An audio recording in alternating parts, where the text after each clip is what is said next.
Hello friends, तो चलिए start करने वाले हैं हम लोग आज एक और इम्पोर्टेंट रूल। डेफिनेटली रूल होने वाला है बहुत ही हेल्पफुल और बहुत ही इम्पोर्टेंट। आप किसी भी एग्जाम की प्रिपरेशन कर रहे हो, TGT, PGT, DSSB, LT grade, GIC या कोई भी एग्जाम जहां आपकी इंग्लिश ग्रामर आनी है, तो डेफिनेटली ये रूल आपका आना ही आना है। यहाँ से आपको नंबर मिलने ही वाले हैं। तो जैसे कि ये सीरीज जो हमारी चल रही है वो चल रही है 50 important rules of English grammar की, और यहाँ आज हम लोग बात करने वाले हैं रूल नंबर 2 की। हम लोगों ने अपना फर्स्ट रूल कल कंप्लीट कर लिया था, जो कि हमारा इमेजिनेटिव सेंटेंस या सपोजिशनल सेंटेंसेस पर बेस्ड था। ओके, चलिए तो क्या क्या इंपॉर्टेंट पॉइंट्स हैं, क्या एग्जाम में एरर बनती है और कौन कौन से पॉइंट्स अपने को याद रखने हैं, वो सारा डिस्कशन मैं आपसे यहाँ करने वाली हूँ। किस टाइप के आपके कंडीशनल सेंटेंसेस होते हैं, मतलब ओवरऑल सब कुछ हम यहाँ बात करेंगे। ठीक है, चलिए शुरू करते हैं रूल नंबर 2 से। और रूल नंबर 2 में आज मैं आपके साथ डिस्कस करने वाली हूँ कंडीशनल सेंटेंसेस। अब सबसे पहला पॉइंट यहाँ आपको जो ध्यान रखना है वो है कंडीशनल सेंटेंस। इसके नाम से हमें पता चलता है कि इस सेंटेंस में कहीं ना कहीं और कोई ना कोई क्या दी गई होगी, कंडीशन दी गई होगी। अब कंडीशन की बात करूं तो कंडीशन क्या होता है, बहुत ही आसान शब्दों में अगर मैं बात करूं, इस सेंटेंस में क्या होगा, कंडीशन होगी। और कंडीशन को हम लोग क्या कहते हैं, शर्त। यानी कि पूरे वाक्य के किसी ना किसी हिस्से में आपको देखने के लिए मिलेगा कि जो आपके वाक्य का एक हिस्सा है उसमें हमें कोई शर्त दी गई है और वाक्य के दूसरे हिस्से में उसका परिणाम दिया गया है। यानी कि ये बहुत अच्छे से यहाँ क्लियर हो गया कि कहीं ना कहीं जो सेंटेंस है उस सेंटेंस में आपके क्या होंगे, क्लॉजेस होंगे। और क्लॉजेस में अगर हम डिवाइड करें सेंटेंस को तो जनरली आपका जो क्लॉज है वो 2 आ सकते हैं या 2 से ज्यादा आ सकते हैं। तो एक तो क्लॉज होगा जिसमें आपको कंडीशन दी गई होगी और एक क्लॉज होगा जिसमें अपने को क्या मिलेगा, उस कंडीशन का रिजल्ट मिलेगा। बहुत अच्छे से इस बात को समझ लीजिए, अगर कंडीशनल सेंटेंस की बात होगी तो एक सेंटेंस में कंडीशन होगी और दूसरा सेंटेंस उस कंडीशन का क्या होगा, रिजल्ट होगा। आई होप ये पॉइंट क्लियर है। अब दूसरा पॉइंट, सबसे पहले जब यहाँ क्लॉज है तो किस क्लॉज को हम लोग अब एक वाक्य में कंडीशन है और दूसरे में क्या है, उसका रिजल्ट है, तो कौन सा वाक्य जो है वो मेन क्लॉज है और कौन सा वाक्य है वो सबऑर्डिनेट क्लॉज है या डिपेंडेंट क्लॉज है। तो आइए इस पॉइंट को भी समझते हैं। जैसे कि मैंने यहाँ नोट डाउन किया है, जिस भी क्लॉज में या जो भी क्लॉज आपका किससे जुड़ा होगा, आपका इफ से जुड़ा होगा।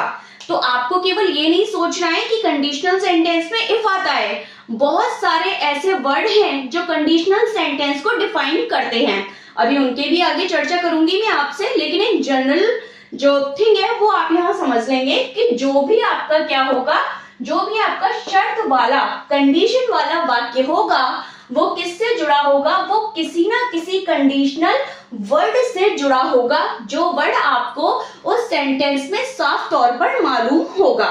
इतनी बात क्लियर है कि भाई क्या कंफ्यूजन है कि हमारा जो कंडीशनल क्लॉज है वो कौन सा होता है, कैसे पता चलेगा?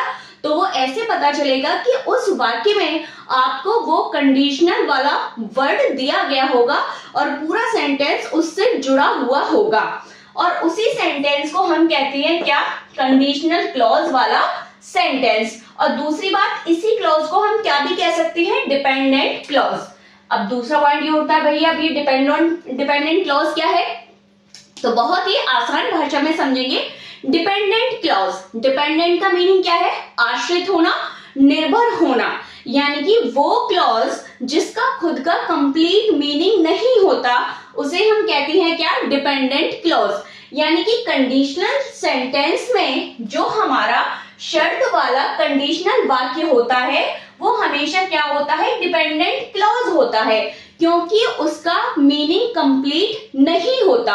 आई होप ये वाली बात क्लियर है। और मीनिंग कैसे क्लियर नहीं होता या कंप्लीट नहीं होता वो सब मैं अभी आपको एग्जांपल से सब समझाऊंगी। बस एक एक पॉइंट यहाँ जो मैं आपको बता रही हूँ वो आप अच्छे से नोट डाउन करेंगे, पेपर और पेन लेके बैठेंगे।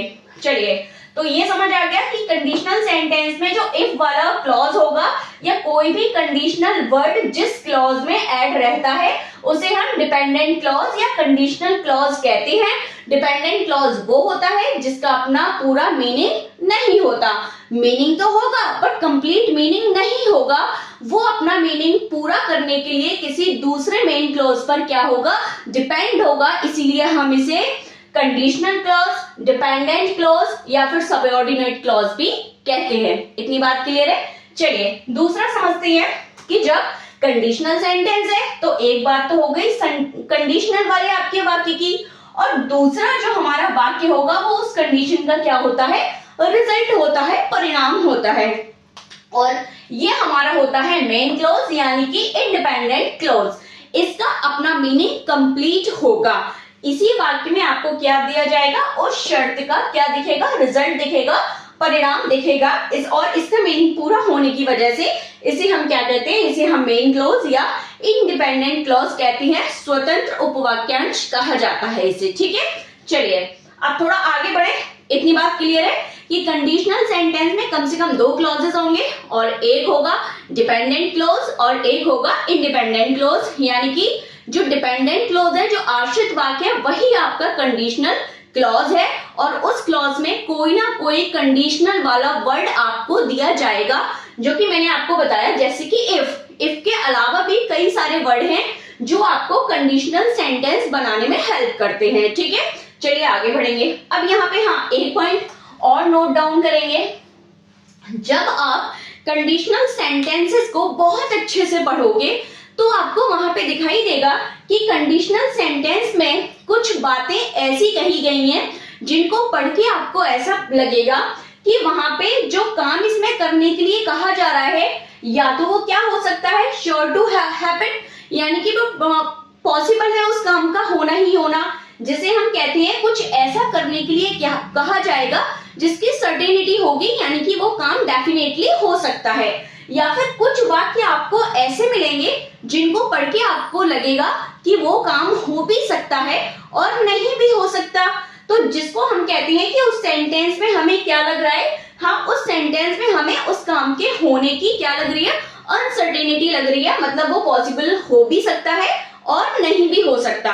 तो क्या पॉइंट यहाँ पे पता चला कि जब हम किसी कंडीशनल वाक्य को पढ़ते हैं तो उस वाक्य को पढ़ने के बाद हमें ये डैम श्योर होना है कि उस वाक्य में जो बात आपसे कही जा रही है वो क्या लग रहा है, वो पॉसिबली हो सकती है या फिर वो नहीं हो सकती है।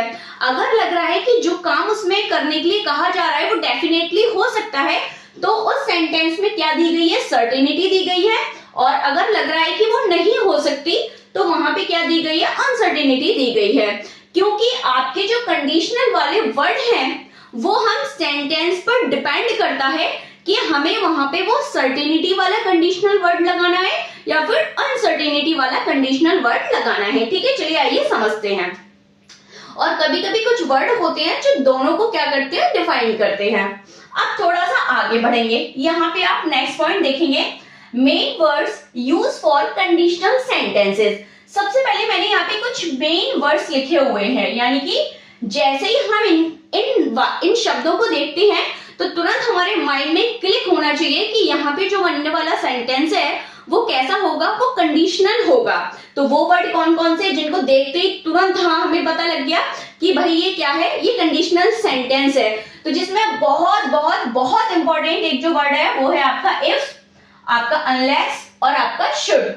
अगर आगे मैं बात करूं तो क्या है, वेदर और नॉट, ये पूरा पेयर है, और ये सिंगल भी आपको देखने के लिए मिल सकता है, वेदर। ठीक है, और नेक्स्ट में बात करूं क्या है, व्हेन। तो ये सारे वर्ड जो हैं वो क्या बताते हैं, वो आपके कंडीशनल सेंटेंस को बनाने के लिए हम लोग कंडीशनल क्लॉज में इनको यूज करते हैं। ठीक है, ये वो मोस्ट इंपॉर्टेंट वर्ड हैं जहां से डेफिनेटली आपको अपने एग्जाम में क्वेश्चन देखने के लिए मिलेगा। अब यहाँ पे मैं एक बात और कहूंगी, इसमें से काफी सारी चीजें हैं जो आपके कंजक्शन का भी काम करती हैं और आपके प्रेपोजिशन का भी काम करेंगी, लेकिन मैं यहाँ पे केवल आपसे भी कंडीशनल सेंटेंस की बात करूंगी। मैं यहाँ पे कोई भी मिक्सअप नहीं करूंगी जिससे कि कोई भी कंफ्यूजन जो है वो क्रिएट हो। केवल हम यहाँ पे कंडीशनल की बात करेंगे और उसी को देखते हुए आगे बढ़ेंगे। ठीक है, अब यहाँ पे आप देखिए, तो जैसे कि आपने देखा जो आपका वर्ड है इफ और जो आपका वर्ड है अनलेस और जो आपका वर्ड है शुड, ये सारे हम उन कंडीशनल सेंटेंसेस में यूज करते हैं जहां पे हमें प्रोबेबिलिटी लगती है कि यहाँ पे क्या है, अनसर्टेनिटी दी गई है, यानी कि यहाँ जो काम करने के लिए कहा जा रहा है वो हो भी सकता है और नहीं भी हो सकता, ठीक है। तो और एक और वर्ड है अनटिल। अब जरूरी नहीं है कि अनटिल केवल टाइम के लिए आएगा, ठीक है, ये बात भी बहुत अच्छे से आप ध्यान रखेंगे। अनटिल टाइम के लिए भी आता है और कंडीशन बताने के लिए भी आएगा। वो कैसे आएगा वो मैं एग्जाम्पल में आपको बहुत अच्छे से क्लियर करूंगी। तो ये सारे वर्ड आपने नोट डाउन कर लिए, आपका इफ, आपका अनलेस, आपका शुड और आपका अनटिल। ये वो मेन वर्ड्स हैं जो जनरली हम कंडीशनल सेंटेंसेस में यूज करते हैं और जहां से हमारी एरर बनती है। तो ये सब क्या शो करते हैं, ये सब अनसर्टेनिटी शो करते हैं, ठीक है। अगर वहीं मैं दूसरे वर्ड्स की बात करूं जैसे वेदर या फिर वेदर और नॉट का पूरा पेयर और व्हेन, ये सब आपके क्या करते हैं, ये भी आपके कंडीशनल सेंटेंस को डिफाइन करते हैं, बट ये उन सेंटेंसेस में हम जनरली यूज करते हैं जहां हमें क्या लग रहा हो कि उस काम को होने की क्या है, सर्टेनिटी है, ठीक है, यानी कि वो काम डेफिनेटली वहां पे हो रहा है, तब हम यूज करते हैं हमारे कंडीशनल वर्ड वेदर और वेदर या फिर व्हेन का। होप इतनी बात क्लियर है, इतनी सारी बात आपकी क्लियर है कि क्या होता है कंडीशनल सेंटेंस। कंडीशनल सेंटेंस आपके टू टाइप का वहां पे क्या दिखता है, सेंटेंस को पढ़ने के बाद मीनिंग समझ आता है, या तो वहां पे सर्टेनिटी है या फिर अनसर्टेनिटी है। दूसरा, आपके कंडीशनल सेंटेंस पे कम से कम 2 क्लॉज होना क्या है, बहुत जरूरी है, क्योंकि तभी उनमें एक आपका क्या होगा, कंडीशनल क्लॉज होगा, दूसरा आपका क्या होगा, उसका रिजल्ट होगा। 2 से ज्यादा हो सकते हैं लेकिन 2 से कम नहीं होगा, ठीक है। और कंडीशनल क्लॉज को हम लोग मेन क्लॉज, हम लोग क्या कहते हैं, हम लोग डिपेंडेंट क्लॉज कहते हैं, और जिसमें रिजल्ट, जिसमें परिणाम बताया जाता है उसे मेन क्लॉज कहते हैं या इंडिपेंडेंट क्लॉज कहते हैं, ठीक है। अब आगे मैं आपसे बात करूंगी कि ये जो कंडीशनल सेंटेंस होते हैं वो कितने टाइप के होते हैं, यानी किस किस तरीके से हम लोग कंडीशनल सेंटेंस जो है वो बनाते हैं, उनका क्या स्ट्रक्चर होता है, क्या फॉर्मेट होता है और क्या क्या की पॉइंट्स हैं जहां से एरर बनती है। चलिए शुरू करते हैं। सबसे पहले है टाइप नंबर 1। टाइप नंबर 1 में क्या है, इसको कहा जाता है जीरो कंडीशनल सेंटेंस, ठीक है। जीरो कंडीशनल वाला कंडीशनल सेंटेंस, यानी कि ये कंडीशनल तो है लेकिन इसको जीरो कंडीशनल क्यों कहा जा रहा है, क्योंकि यहाँ पर हम किसी भी एक्स्ट्रा टेंस को यूज नहीं करते हैं। तो क्या है इसका फॉर्मेट, जरा वो समझते हैं। अब ये जीरो कंडीशनल क्यों है, क्योंकि यहाँ जो बात की जाती है वो किसकी की जाती है, ऐसे कंडीशनल सेंटेंसेस में या तो आपको क्या दिया गया होगा, कोई भी यूनिवर्सल ट्रूथ आपको दिए गए होंगे या फिर आपको कोई भी साइंटिफिक फैक्ट दिया गया होगा जिसे कभी भी बदला नहीं जा सकता, जिसे कभी भी चेंज नहीं किया जा सकता। इसीलिए इसमें जिस स्ट्रक्चर को हम लोग फॉलो करते हैं वो क्या है, जरा देखेंगे और डेफिनेटली आपकी यहाँ से एरर बनती है। तो सबसे पहले आपका यहाँ कोई भी कंडीशनल वर्ड आ सकता है, जरूरी नहीं है कि इफ ही आएगा। इफ एक बहुत ही जनरल वर्ड है जिसे देखते ही तुरंत पता चल जाता है कि सेंटेंस जो है वो कंडीशनल है, इसलिए वो मैंने यहाँ लिख रखा है। बाकी अभी आप लोग देखेंगे आपको व्हेन भी मिलेगा और आगे एग्जांपल्स में और डिफरेंट टाइप के कंडीशनल वर्ड्स आपको देखने के लिए मिलेंगे। तो चलिए देखते हैं। जब जीरो कंडीशनल वाला सेंटेंस होगा तो जो उसमें हमें फॉर्मेट यूज करना है, तो जो सेंटेंस आपका इफ से जुड़ा हुआ होगा, यानी कि जो वाक्य आपका कंडीशनल क्लॉज होगा जिसमें आपको शर्त दी गई होगी, उसे हम किससे बनाना शुरू करेंगे, इफ से, और वो केस स्ट्रक्चर में जाएगा, वो सिंपल प्रेजेंट होगा।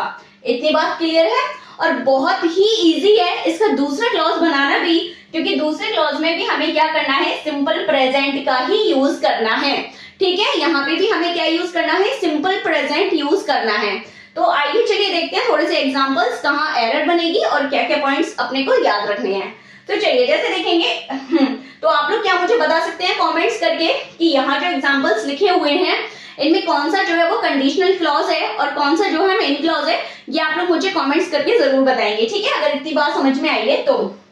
यहाँ पे देखेंगे जरा क्या लिखा है, इफ यू हीट वाटर, अगर अपन क्या करेंगे, अपन अगर पानी को गर्म करते हैं तो डेफिनेटली वो क्या होगा, वो बॉयल होगा, वो उबलेगा। अब ऐसा तो कोई है नहीं है कि कोई पानी गर्म करे और वो नॉर्मली रहे, बना रहे, ऐसा तो पॉसिबल नहीं है ना। तो यहाँ पे देखेंगे हम लोग क्या होगा, if you heat water it boils. तो ये क्या है कि आपके साइंटिफिक फैक्ट्स हैं, यूनिवर्सल ट्रुथ हैं, जिनके दोनों क्लॉजेस में हमें केवल और केवल क्या करना है, सिंपल प्रेजेंट का यूज करना है, बाकी और कोई फॉर्मेट आपको फॉलो नहीं करना है, ना कुछ भी एक्स्ट्रा सोचना है। आंख बंद करके इसको फॉलो कीजिए। तो आपने यहाँ पे देखा यू था, तो यू के साथ हमने क्या लगाई V1, और यहाँ भी क्या है, यहाँ इट था, सिंगुलर सब्जेक्ट था। प्रेजेंट सिंपल में सबको पता होना चाहिए, अगर आपकी क्या है वर्ब कैसी है, सिंगुलर है, तो उसमें हम प्लस करते हैं एस या ईएस, और अगर वर्ब आपकी कैसी है, प्लूरल है, तो उसमें हमें प्लस नहीं करना पड़ता एस या ईएस। ठीक है, तो यहाँ पे अपना क्या था, इट जो है वो सिंगुलर सब्जेक्ट है, और सिंगुलर सब्जेक्ट के साथ हमने क्या लगा दी, सिंपल प्रेजेंट की वर्ब, यानी कि उसके साथ हमने एस या ईएस जोड़ दिया। ठीक है, नेक्स्ट वन देखेंगे, if people eat too much they get fat. बिल्कुल साइंटिफिक फैक्ट है भाई, बिल्कुल वैज्ञानिक तत्व के अकॉर्डिंग देखा जाए बिल्कुल सत्य बात है। अगर क्या है, लोग ज्यादा खाएंगे तो वो क्या होंगे, वो मोटे होंगे। ठीक है, तो देखेंगे यहाँ भी, यहाँ इफ था जो कंडीशनल क्लॉज को प्रेजेंट कर रहा था, आपका जो सब्जेक्ट था वो कैसा था, सब्जेक्ट जो है वो हमारा प्लूरल था, और हमने यहाँ भी ईट यूज किया, यानी कि सिंपल प्रेजेंट का यूज है। और यहाँ दूसरे सेंटेंस में भी हमने देखा हमारा सब्जेक्ट जो था, सब्जेक्ट हमारा प्लूरल था, इसलिए हमने जो वर्ब यूज किया वो सिंपल प्रेजेंट की प्लूरल वर्ब यूज की है। तो ये तो क्योंकि आपको बहुत जनरल सा फैक्ट है, सब्जेक्ट वर्ब कॉन्कर्ड, यानी कि जैसा सब्जेक्ट वैसी वर्ब। ओके, नेक्स्ट देखते हैं, if the sun sets. If भी आपको क्या है, कंडीशनल क्लॉज है, किसमें बना हुआ है, प्रेजेंट सिंपल में है, और आगे हमने देखा फिर क्या लिखा हुआ है, इट बिकम्स डार्क। तो ऑब्वियस ही बात है, जब सूरज छिपता है तो क्या हो जाता है, अंधेरा होता है। ठीक है, नेक्स्ट वन देखेंगे। अब यहाँ देखिए, अब हमारे माइंड में ये नहीं रहना है केवल इफ वाला सेंटेंस ही कंडीशनल होगा, तो इसीलिए यहाँ मैंने व्हेन का एग्जांपल भी ऐड किया है, when I drink too much coffee I can't sleep at night. Okay, अगर अपन क्या करते हैं, ऑब्वियस ही बात है, ये फैक्ट है, मैं ही क्या, कोई भी अगर कॉफी ले लेगा बहुत ज्यादा तो वो नहीं सो पाएगा। ठीक है ना, वो नहीं सो पाएगा, वो नहीं सो सकता। तो अब यहाँ देखेंगे ये कांट कैसे आ गई, कैन कैसे आ गया।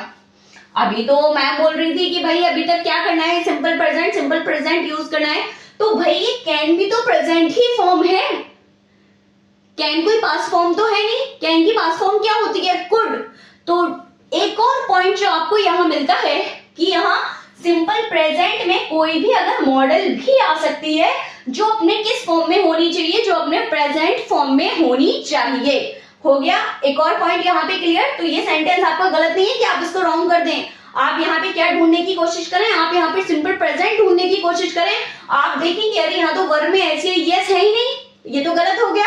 तो ये नहीं करना है, आपकी यहाँ पे मॉडल आ सकती है, और मॉडल की लेकिन जो हमें फॉर्म लगानी है वो कौन सी लगानी है, वो प्रेजेंट फॉर्म लगानी है। होप ये क्लियर है पॉइंट, आगे बढ़ेंगे।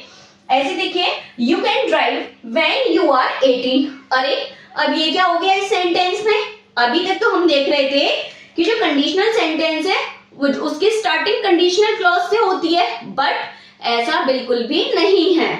तो वो पॉइंट क्लियर करने के लिए ये हमारा नेक्स्ट एग्जांपल है कि कोई भी क्लॉज चाहे वो कंडीशनल हो या मेन हो, उसका प्लेस जो है वो चेंज हो सकता है, कोई प्लेस फिक्स नहीं है कि हर सेंटेंस कंडीशनल क्लॉज से ही स्टार्ट होगा। ठीक है, तो एक और पॉइंट अपने को यहां मिल गया कि कोई भी क्लॉज आगे पीछे हो सकता है। चलिए देखते हैं, यू कैन ड्राइव, तुम ड्राइव कर सकते हो व्हेन यू आर 18। ठीक है, ऑब्वियस सी बात है, जब वो 18 का होगा तो वो क्या कर सकता है, ड्राइव कर सकता है। तो हमने यहाँ क्या किया, हमने यहाँ पे जो हमारा क्या था, कंडीशनल क्लॉज था, जो आपका डिपेंडेंट क्लॉज था, उसको हमने क्या कर दिया, बाद में कर दिया, और जो मेन क्लॉज है वो हमारा कहाँ आ गया, पहले। तो ऑब्वियस सी बात है कि यहाँ पे जो क्लॉजेस का प्लेस है वो क्या हो सकता है, चेंज हो सकता है। नेक्स्ट वन देखेंगे, देखिए, इफ यू हीट आइस, और आप जब भी वर्ब को क्या करेंगे भाई, उसको गर्म करेंगे, तो भाई क्या होगा, जब वर्ब को गर्म करते हैं तो वो पिघलेगी। ये भी क्या है, साइंटिफिक फैक्ट है, बिल्कुल भाई। तो यहाँ भी हमने क्या फॉर्मेट यूज किया है, यहाँ भी हमने जो फॉर्मेट यूज किया है वो जीरो कंडीशनल वाला फॉर्मेट यूज किया है, क्योंकि कोई भी ऐसा कंडीशनल वाक्य जिसमें कोई भी यूनिवर्सल ट्रुथ है, कोई भी आपका जनरल फैक्ट है या साइंटिफिक फैक्ट है, वहां पे हमें आंख बंद करके जो फॉर्मेट फॉलो करनी है वो होगी जीरो कंडीशनल, यानी कि conditional word plus simple present और सिंपल प्रेजेंट। होप इतनी बात क्लियर है। अभी कंडीशनल के और भी टाइप्स हैं, और भी स्ट्रक्चर्स हैं जिनकी बात मैं आपसे इसके पार्ट 2 में करूंगी। अगर आपको वीडियो पसंद आई है और सारा कुछ आपको समझ में आया है और जो मैंने आपसे पूछा है वो आप मुझे कमेंट डाउन करके जरूर बताएंगे। अगर वीडियो पसंद आई है, सब कुछ समझ आया है तो वीडियो को प्लीज लाइक करें, शेयर करें और चैनल को सब्सक्राइब करें। थैंक यू सो मच, मिलते हैं नेक्स्ट पार्ट में।